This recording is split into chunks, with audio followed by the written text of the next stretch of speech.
तमाम सम्मानित दर्शकों का एक बार फिर से स्वागत और अभिनंदन आज के विशेष कार्यक्रम में। हम लोग वास्तु की चर्चा को लगातार आपके साथ में कर रहे हैं और आज हम बात करेंगे सिंहमुखी प्लॉट की, शेरमुखी प्लॉट जिसको कहते हैं या शेरमुखी घर की। अगर आपका ऐसा मकान है, आपके ऐसी दुकान है, ऐसा प्लॉट है और आप उसके भय से भयक्रांत हैं, तो आज का कार्यक्रम आपके लिए है। इस चर्चा को हम वृहद रूप से आगे बढ़ाएं इससे पहले एक निवेदन भी आपसे रहेगा। यदि आप पहली बार हमारे चैनल को विजिट कर रहे हैं तो चैनल को सब्सक्राइब जरूर कर लें, नोटिफिकेशन बेल को ऑन कर दें ताकि आने वाले समय में आपको कार्यक्रम की तमाम अपडेट्स प्राप्त होती रहे। चर्चा को हम सीधा आगे बढ़ाते हैं। शेरमुखी नाम से ही लग रहा है, नाम से ही समझ में आ रहा है सिंहमुखी। यह नाम ही अपने आप में डराने के लिए या डरने के लिए काफी हो जाता है।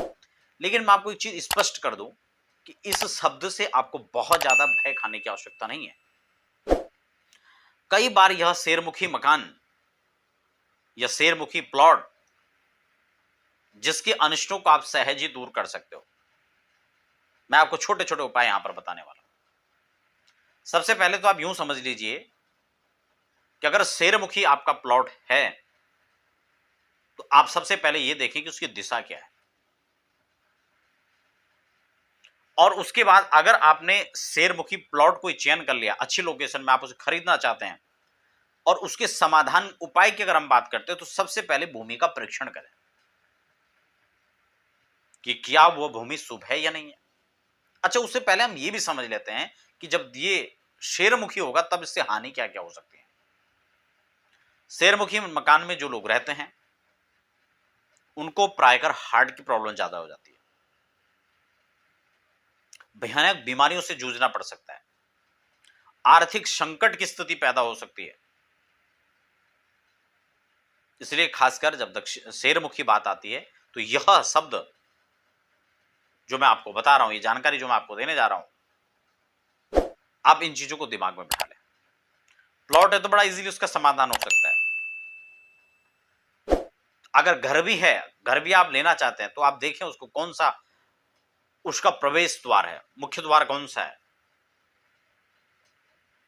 अगर दक्षिण की तरफ से वह हिस्सा ज्यादा खुला हुआ है तो क्योंकि दक्षिण दिशा नकारात्मक ऊर्जा का एक प्रभाव वहां से रहेगा, इसलिए वह दक्षिण मुख का साथ में शेरमुखी होने के कारण वह आपके लिए प्रतिकूल हो सकता है। ऐसे मकानों को खासकर लेने में आपको परहेज करना चाहिए। इसी प्रकार से पश्चिम से बात कर लें, अगर वह पश्चिम से भी ज्यादा खुला हुआ है तो दक्षिण की अपेक्षा कम, लेकिन फिर भी यह खराब रहेगा। लेकिन अगर वही सिंहमुखी आपका पूर्व दिशा से है, उत्तर से है, ईशान से है, तो आपको इस पर विचार करने की आवश्यकता है।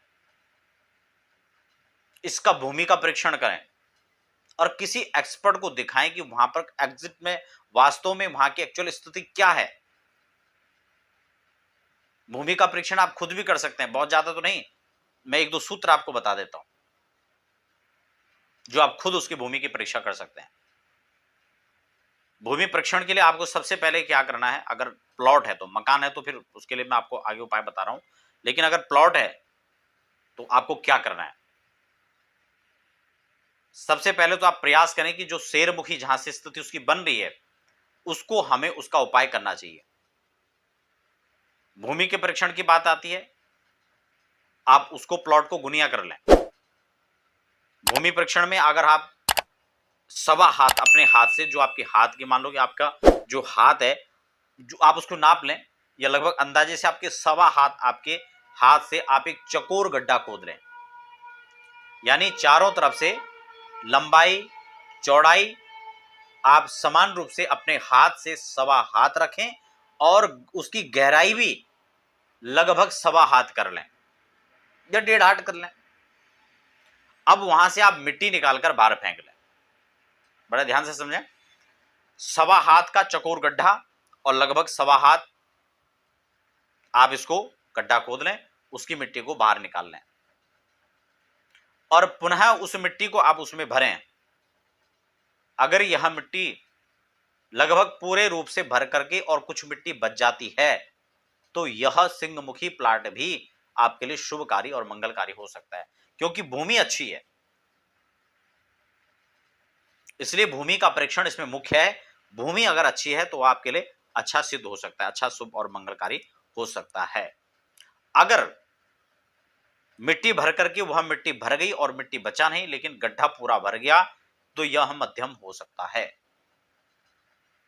यह भूमि परीक्षण की बात आपको बता रहा हूं।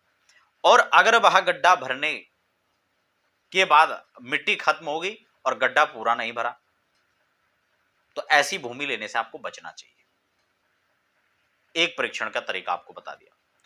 एक और परीक्षण का तरीका जो आप खुद कर सकते हैं, आप सेम उसी प्रकार से 1.25 हाथ का गड्ढा खोद लीजिए, लंबाई चौड़ाई सेम उसी प्रकार से जैसा आपको ये बताया है, वैसे ही आप गहराई भी खोद लें उसकी, और फिर आप उसमें संध्या काल में ये सब करने के बाद उसमें जल भर लें। प्रातःकालीन आप वहां पर आकर देखें, अगर उसमें जल शेष है तो भूमि शुभ कहलाई जाती है।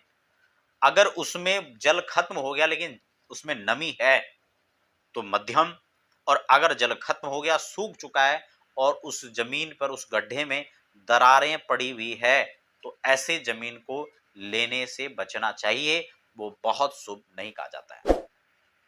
स्पष्ट हो गया? ये तो जमीन का परीक्षण हो गया।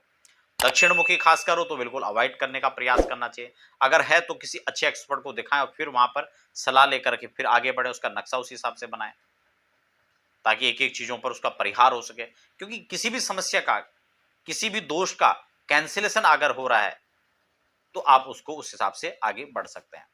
ठीक है? अगर मकान है और इस प्रकार की गुंजाइश बन रही है तो आप उसमें वास्तु दोष निवारण के लिए वैदिक शांति करवा सकते हैं। वास्तु का वैदिक। एक चीज और आपको बता दूं, आजकल प्राय ये प्रचलन है, जो वास्तु के बारे में कुछ भी नहीं जानते हैं कि वास्तु कहां से उत्पन्न हुआ, क्या चीज वास्तु है, वह भी प्राय आपको रेमेडी बताते फिरते हैं कि यहां पर ये लटका दो, यहां पर ये चिपका दो। ये लटकाने और चिपकाने का विषय नहीं है, ये वास्तु की पूजा की विधि है, ये वास्तु को शांत करने का है, ये वास्तु को प्रसन्न करने की विधा है। तो उसको आप उसके अनुकूल कैसे उसको आप अपने बनाएं, या तो हम उसके अनुकूल हो जाएं या उसको अपने अनुकूल कर लें, तो समस्या ही खत्म हो जाती है। इसलिए आपको इस चीज का ध्यान रखना है कि अगर सिंहमुखी प्लॉट है, सिंहमुखी घर है, तो आप उसमें वैदिक जो वास्तु का रेमेडी है आप उसको करवाएं, और उन चीजों से बचें कि भाई ये चीज चिपका लो, ये चीज लगा लो, ये इसका परिहार है। और बाकी प्लॉट है तो प्लॉट में गुंजाइश ये भी बन जाती है कि आप उसको गुनिया करके बना लें, लेकिन मकान में वास्तु शांति और कुछ चीजों को चेंज करके दिशा के अनुसार उसको अगर आप सेट कर लेते हैं तो फिर उसका परिहार हो जाता है।